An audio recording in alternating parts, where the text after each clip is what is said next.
Bonjour à tous, bienvenue sur les ondes de CTRB. On poursuit dans le cadre de la campagne électorale fédérale en route vers les élections du 19 octobre, nos entrevues avec les différents candidats des principaux partis là, qui sont en cause, en action dans Berthier, Masquinongé, un vaste comté. Aujourd'hui, je m'entretiens avec Marianne Foucreau, qui représente pour cette élection-là le Parti conservateur. Bienvenue dans nos studios. Merci. Ça me fait plaisir de te recevoir. Dans la première partie de l'entrevue, un peu comme on a fait avec les autres candidats, on cherche un petit peu mieux à vous connaître, d'où vous venez, votre entourage, qu'est-ce que vous faites dans la vie, etc. Donc, si je reviens à mes notes que j'ai regardées, là, dans la préparation de cette entrevue, vous êtes de Saint-Félix, je crois. Oui, j'habite là depuis maintenant 14 ans avec ma famille. Donc, la famille est là et vous êtes aux études aussi. Là. Il y a comme une parenthèse là, oui, pour la campagne électorale. Oui, à l'Université de Montréal en littérature de langue anglaise et française en même temps. OK. Et qu'est-ce qu'une étudiante comme vous, évidemment, vous demeurez dans le comté, qu'est-ce qui fait que tout d'un coup, il y a une élection et on décide... Bon, on fait le saut. Bien, j'étais, pour commencer, au début, en me disant, je voudrais aider la personne qui se présentait pour cette élection-là.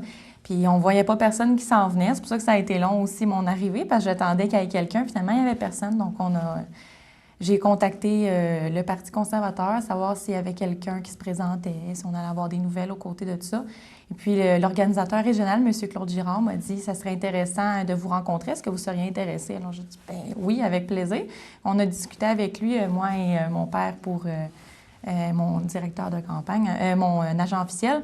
Donc, on a regardé ensemble qu'est-ce que ça prenait, qu'est-ce que ça faisait pour être candidate. Et puis, l'investiture, et puis c'est arrivé...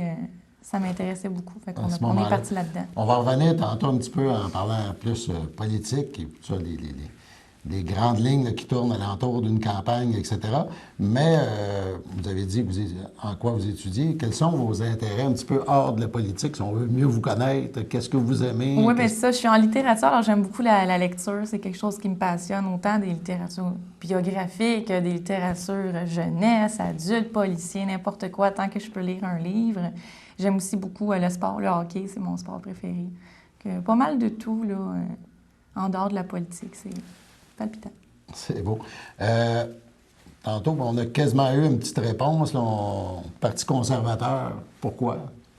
Bien, en fait, c'est celui qui est depuis que je suis en âge de savoir qu'est-ce que c'est la politique, qui se rapproche beaucoup de Vie-Malheur, en fait, qui les représente le plus, puis que je trouve qui serait très, très bien pour Berthier Masquinongé, pour les pousser à l'avant et être à la table des décisions pour... Est-ce que c'est difficile? Donc, vous êtes aux études. Évidemment, ça a l'influence sur la campagne actuelle, parce que j'imagine que vous avez des choses aussi à faire pour ces études-là. Comment concilier à ce moment-là de poursuivre là, les études, de sauter en politique? Comment on pourrait... résumer là, ce qui se passe dans votre vie là, à chaque jour, présentement? Bien, c'est sûr que là, je suis de l'école du lundi au jeudi, mais mes devoirs, je les fais dans ce coin-là. Je ne dépasse pas la fin de semaine, on prend ça pour relaxer. Mais là, puisque l'élection, alors je fais ça. C'est sûr que je ne participe pas au débat, mais on rencontre les gens sur le terrain. Puis je crois qu'il est le plus important, c'est d'aller voir les gens et leur demander qu'est-ce qu'ils ont besoin, qu'est-ce qu'ils veulent faire avec nous. Puis c'est pas trop demandant, là.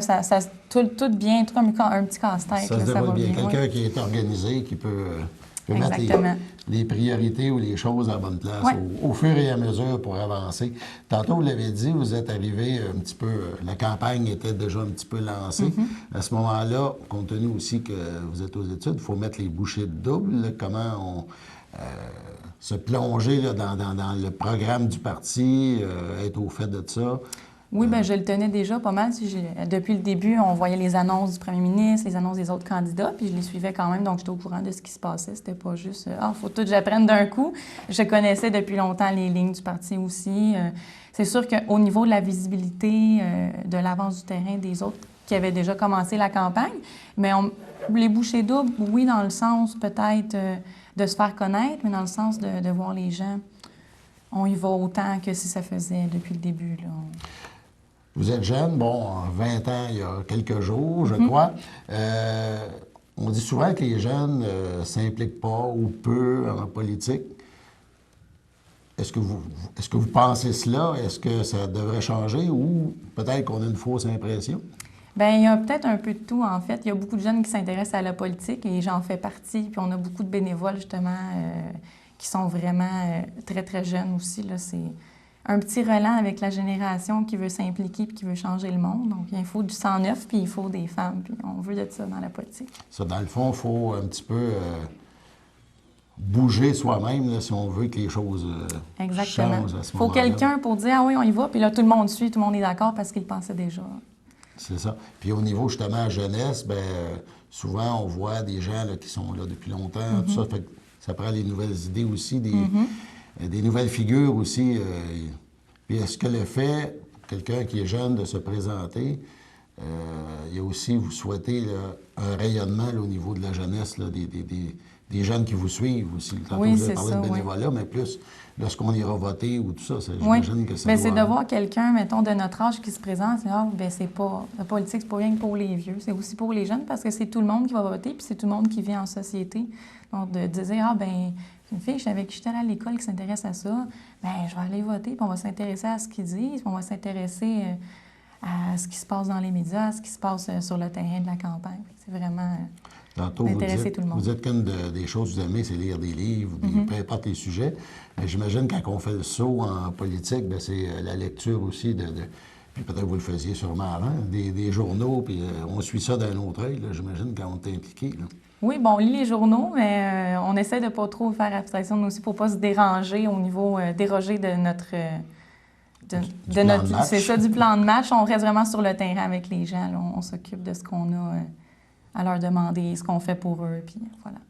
Est-ce que bon, j'imagine surtout comme du porte-à-porte ou aller à des endroits, évidemment, là, l'entrevue va être diffusée dans les prochains jours, mais je sais qu'après, lorsque vous quitterez nos studios tantôt, vous en allez à Louisville, c'est le Festival de la Galette. Oui, exactement. Fait que c'est l'endroit, évidemment, il y a plein de gens, une partie du comté, là, la partie de Louisville et des alentours, là, surtout, même si ça attire des gens de Berthier d'ailleurs, Oui. c'est un gros festival. Fait que c'est une façon de rencontrer les gens, aussi de vous présenter, parce que vous êtes une nouvelle venue en politique, là, donc c'est un endroit, c'est des endroits ciblés où on peut aller chercher des points, comme on dit. Bien, pas nécessairement chercher des points, mais c'est de voir les gens qui sont d'ici, qu'est-ce qu'ils font, qu'est-ce qui les passionne, parce qu'ils font un travail pour eux, en fait. Fait que c'est de les rencontrer puis de voir ce qu'ils ont besoin en tant que candidate, peut-être députée, qu'est-ce qu'ils auraient besoin d'avoir, eux, dans Comment les circonscriptions. ça se passe, ce genre de rencontre, vous avez peut-être fait ailleurs là, ou avant? On va vers les gens, puis on leur pose des questions. On se présente, on dit bonjour. Si jamais la discussion avance, on discute. Mais sinon, comment allez-vous? Qu'est-ce que vous faites? On s'intéresse à eux parce que, dans le fond, c'est de s'intéresser aussi à la personne. Si on veut savoir ce qu'ils ont besoin, si on veut les représenter, il faut les connaître. Alors, c'est parler avec eux de ce qu'ils ont besoin. Le fait que vous êtes une jeune candidate, est-ce qu'il y a un retour, les gens, parce que souvent il y a des personnes plus âgées, tout ça aussi que vous rencontrez, est-ce que ça vient sur le sujet ou... Non, pas à date. J'ai pas eu de commentaires là-dessus. Peut-être au niveau jeune relève, c'est le fun de voir qu'il y a des jeunes qui s'intéressent, mais rien de négatif. Non, c'est ça. Dans le sens, il y a des gens qui sont prêts à accueillir du nouveau sang, comme on dit. Oui, c'est ça, pour, exactement. Un petit peu brasser les... Il faut de la relève. Brasser les choses là, à ce moment-là. Tantôt, on a parlé un peu, vous intéresser au programme, ou à la façon de travailler du Parti conservateur, là, depuis, pas depuis le saut en élection, mais avant. C'est ça qui vous a mené un petit peu. Vous étiez prêt, s'il y aurait déjà eu un candidat à l'époque, quand l'élection a été déclenchée, vous auriez été prêt à lui donner un coup de main ou à pousser ces valeurs-là qui vous motivent aussi. Comment au niveau de tous les jours, là, ces valeurs-là doivent être véhiculées selon vous. Là, vous voulez le Parti conservateur avec, bon, on parle... Donc, évidemment, lorsqu'on suit dans les médias, c'est souvent les grandes lignes, ou des fois c'est une déclaration chaque ou des choses de même, qui est bon ou pas bon pour le parti. Mais ces valeurs-là, parlez-nous un petit peu. Là, je sais qu'on entend beaucoup parler de sécurité et tout ça, mais c'est des choses importante, Oui. mais on ne sait pas si à Berthier-Masquinongé, c'est si important que ça. Mais mettons, les valeurs du parti que vous voulez transmettre si vous êtes élu, puis en poursuivant qu'est-ce que vous voulez pousser en avant là, en travaillant au sein du Parti conservateur? Qui reflète en fait Berthier-Masquinongé, ce qu'on a ici, qu'est-ce qu'on veut continuer à avoir, c'est une économie forte, c'est des emplois, c'est la famille, c'est ça qu'on veut aussi, là. Ce qui arrive en fait, qu'il y ait un plan que je voudrais amener beaucoup en avant avec le Parti conservateur, qui est le seul à avoir fait une annonce là-dessus, d'investir dans l'Internet, parce que souvent, comme moi, les jeunes, on s'en va à l'université très loin.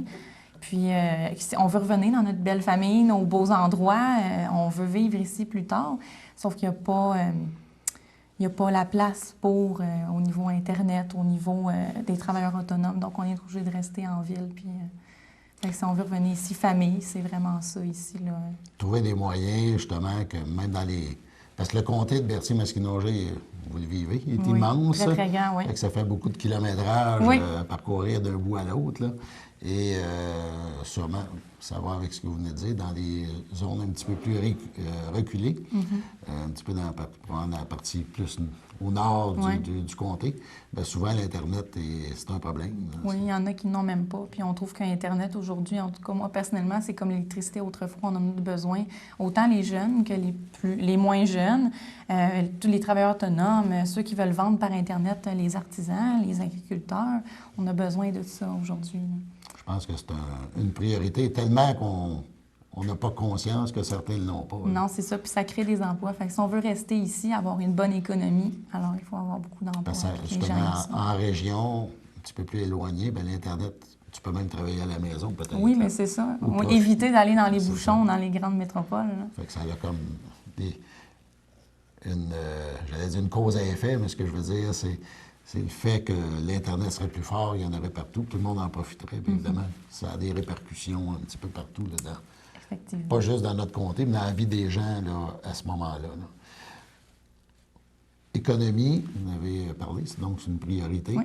Le comté est vaste et disparate. On a toutes sortes de l'agriculture. Oui. On est très riche en ressources. Oui, beaucoup de PME aussi. Il n'y a pas énormément de grandes entreprises. Beaucoup de PME. Familial. Oui, évidemment, c'est un milieu encore familial. Fait que quel programme, quelle idée le Parti conservateur, là, dans un prochain mandat, là, pourrait amener là, justement pour que les PME soient plus fortes, l'économie soit plus forte dans un comté comme ici. Là. Mais en fait, le Parti conservateur a annoncé qu'il y aurait des baisses d'impôts pour les PME. Il y aurait des retours d'impôts pour ceux qui engageaient des apprentis au niveau de la construction. Donc, c'est vraiment d'aider les entreprises à engager plus des gens, à être plus présentes, à pouvoir grossir et créer plus d'emplois pour que notre économie soit encore plus forte. Fait que ça, c'est une politique, selon vous, là, qui pourrait vraiment coller au comté d'ici. Là. Oui, parce que les gens veulent rester ici. Alors, c'est dommage par manque de fonds, par manque de possibilités, de devoir quitter ailleurs notre place, nos souvenirs d'enfance d'ici, juste parce que, malheureusement, on manque d'argent. J'ai posé la question aux autres candidats au niveau, puis ça rentre, la plupart, c'est des PME, mais au niveau touristique, on a un comté quand même diversifié, qui représente quasiment l'ensemble du Québec. Si on mettrait tout ça dans notre comté, des lacs, des forêts, des entreprises, etc., vous voyez ça comment, le développement du tourisme chez nous? Bien, c'est une très, très belle place. Moi, si j'avais un chalet à prendre, bien, ça serait ici. Qu'on va rester dans notre maison. C'est vraiment beau, là, des sentiers pédestres. Il y en a plein, des belles montagnes, des beaux lacs. Là. C'est sûr que le tourisme, on protège des grandes forêts. Puis c'est le fun d'avoir des places où on peut aller en camping, ici. On n'a pas besoin... Est-ce que vous pousseriez là, pour faire connaître davantage le comté en essayant, là, en allant chercher les programmes qui existent là, ou les nouveaux éventuels oh que oui. Du parti? Ça gagne à être connu, Berthier-Masquinongé. Fait qu'il faut seriez une porte-parole oh que oui. à ce moment-là. On va prendre une petite pause. On vous revient pour la deuxième partie de l'entrevue dans quelques instants. Mon monde parfait. Dans mon monde parfait, Les chiens parlent. Encore la balle, encore. Les lits se font tout seuls. Les gens fâchés font des bulles. Dans mon monde parfait, toutes les autos, camions et les bus fonctionnent à l'électricité. Ça, on peut le faire. Et c'est le temps de le faire. Propulsons le Québec vers l'avenir avec notre électricité. L'électrification des transports, c'est le temps pour vous d'embarquer. On poursuit maintenant l'entrevue avec Marianne Foucreau, qui est candidate du Parti conservateur à la prochaine élection fédérale là, dans Berthier-Masquinongé. Ça nous fait plaisir là, comme je disais tantôt, de t'accueillir à nos bureaux. Ça nous permet aussi d'un peu mieux te connaître en marge ou en prévision là, de cette élection du 19 octobre. Évidemment, on parle d'une élection, là, même au niveau national, très serrée. On regarde les pointeurs, les sondages, jour après jour. Une journée, c'est rouge, une journée, c'est bleu. C'est vraiment une lutte à orange. quatre. Fait que c'est une lutte assez... Je pense que ça va nous faire une soirée électorale qui sort de l'ordinaire. Au niveau du comté comme tel, aussi, les chiffres changent, évoluent, plus qu'on approche... plus que les gens se font une idée et qu'on approche du 19 octobre. Les derniers, moi, que j'ai vus là, au niveau, je pense, c'est dans le Journal de Montréal il y a quelques jours, on parlait du Parti conservateur, donc toi, à 18,5 le NPD 26,3 les libéraux à 24,4 et le Bloc québécois qui avait pris l'avance selon ces chiffres-là à 27,7 Mais ce 18,5 concernant les conservateurs ou ta candidature, je pense que c'est quand même une remontée là, depuis ton arrivée. Oui, parce qu'on est parti 4e et on ne fait que monter. Fait que c'est de travailler à poursuivre cette lancée-là. Il reste, on fait l'entrevue, on est le 10 aujourd'hui. Donc, il reste, si on exclut la journée du vote où tout le monde est pas mal occupé à aller voter. Oui. Donc, il reste comme 8 jours, là, une semaine, puis une autre journée qu'il ne faut pas manquer. Ça va se passer comment, là, ces 8 prochains jours-là pour toi? Là? Ça va se passer sur le terrain avec les gens, à discuter avec eux des enjeux, à discuter avec eux de ce qu'ils attendent de moi. Est-ce que, c'est sûrement votre façon de travailler là, dans cette campagne-là, le fait d'aller aux gens lors d'événements, Festival de la Galette ou autre chose, vous comptez, j'imagine, en parlant à des gens, que ces gens-là aussi rayonnent et ceux que vous allez convaincre, là, qui vous aident à grossir ce 18-là pour rejoindre les autres puis peut-être causer une surprise. Là. Oui, on espère bien. Fait que c'est pas nécessairement du porte-à-porte, là, mais du porte-à-porte ou du contact personnel là, pour essayer de faire changer la balance. Et je pense qu'une des façons, vous pouvez nous en reparler, là, le comté de Berthier, au fil des années, je pense depuis longtemps, est souvent pas du bord du pouvoir. Est-ce que, selon vous, c'est problématique pour le comté? Est-ce que ça nuit au comté? Et, en tout cas, je pense que la dernière fois, j'essaie de me rappeler, est-ce que c'est le ministre de Cotteret? Probablement, là, ça fait 27 ans que Berthier-Masquinongé est dans l'opposition. Il est temps de prendre position puis d'être du côté pour le gouvernement parce que s'opposer, on peut juste s'opposer. Là. Quand on est avec le gouvernement, on peut faire des changements, on peut demander des choses qu'on veut, on peut faire des choses qu'on veut. C'est sûr qu'à s'opposer, on fait juste s'opposer. C'est important à ce moment-là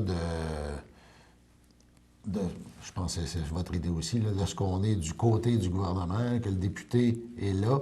Bon, chaque député, peu importe le parti qui serait élu, peut amener les problèmes ou les dossiers en haut lieu, au ministère ou tout ça. Mais d'après vous, quelqu'un qui serait du côté du gouvernement, un député, a une oreille plus attentive ou...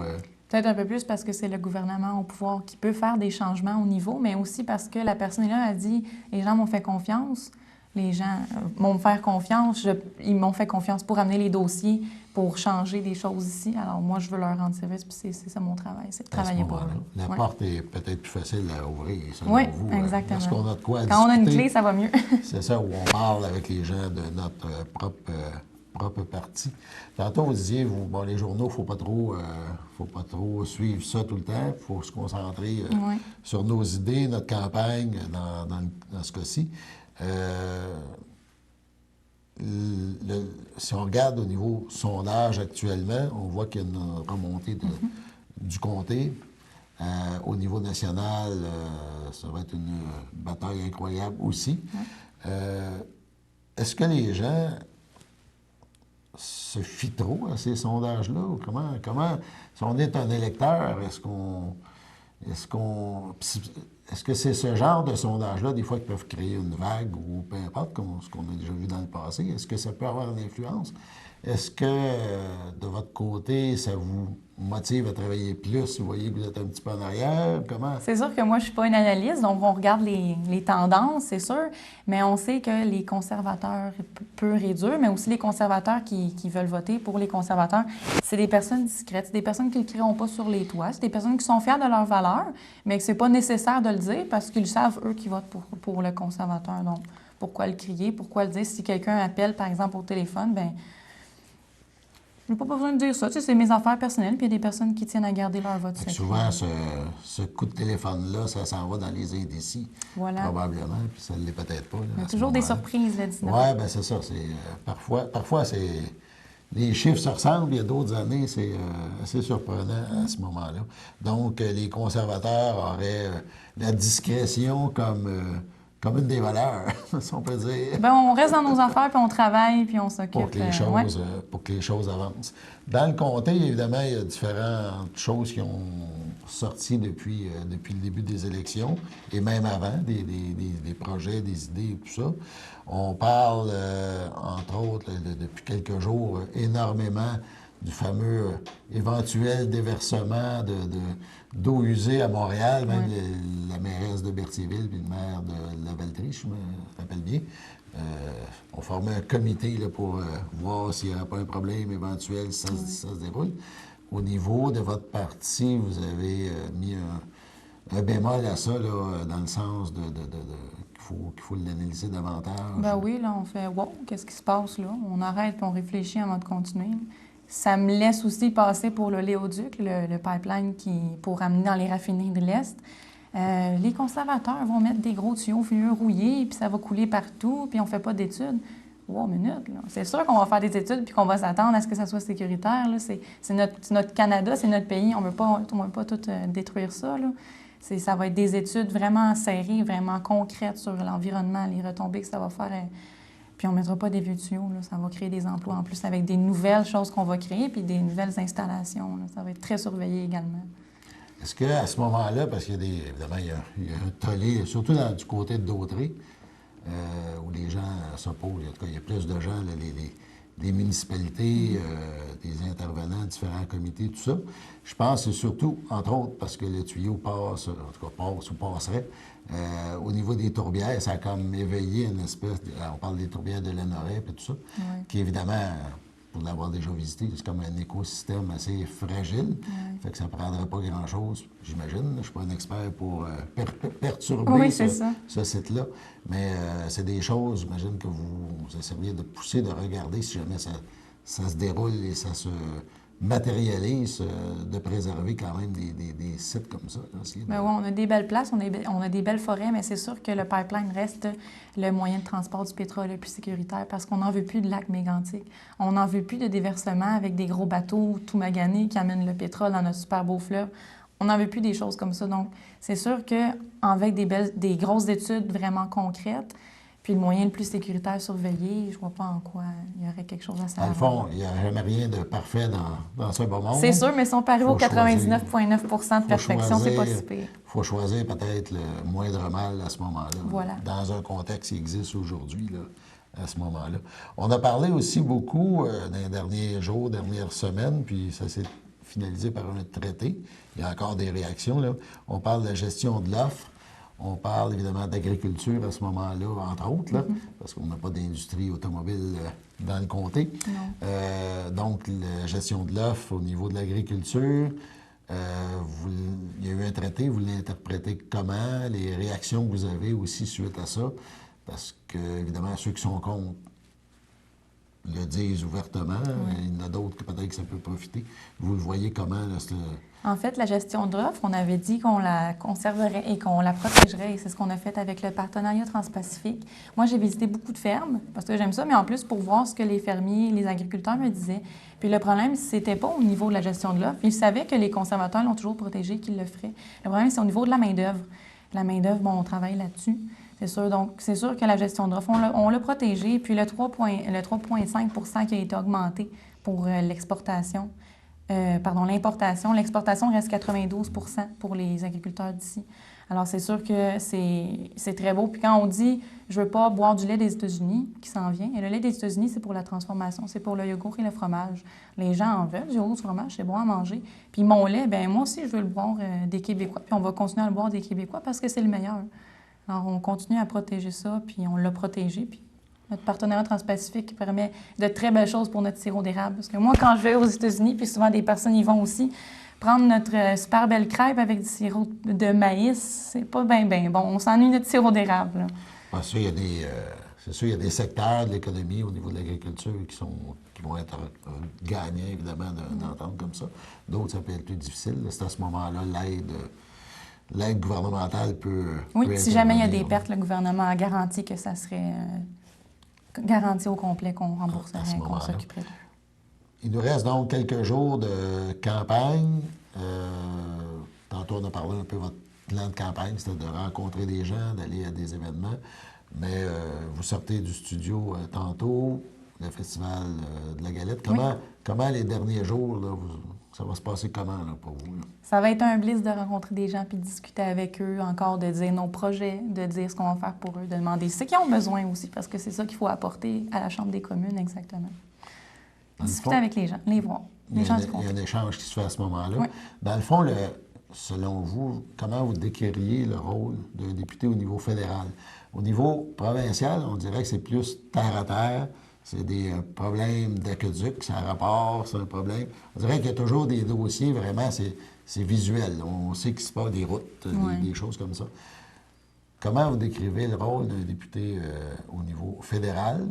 Évidemment, c'est plus loin de chez nous, on pense, en tout cas, on voit que c'est plus loin que chez nous. Comment vous le voyez? Comment vous le vivriez, ce rôle-là, si vous êtes élu le 19 octobre? C'est sûr qu'un député, c'est de s'occuper des gens d'ici, c'est des problèmes d'ici, de la circonscription.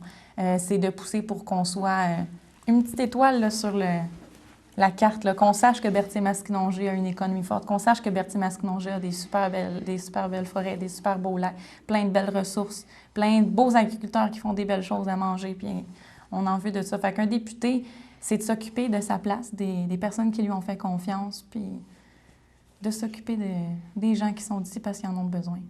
Est-ce que d'ici à l'élection, la cadence pour serrer des mains, parler à des gens augmente? Ou déjà, là, vu que vous avez débuté la campagne un petit peu en retard, mais était passablement longue, oui. Donc vous avez du temps en masse. Est-ce que cette cadence-là augmente? Comment, dans les prochains jours? Là, Oui, on va en faire beaucoup, mais on continue là, avec notre rythme qu'on avait déjà très efficace.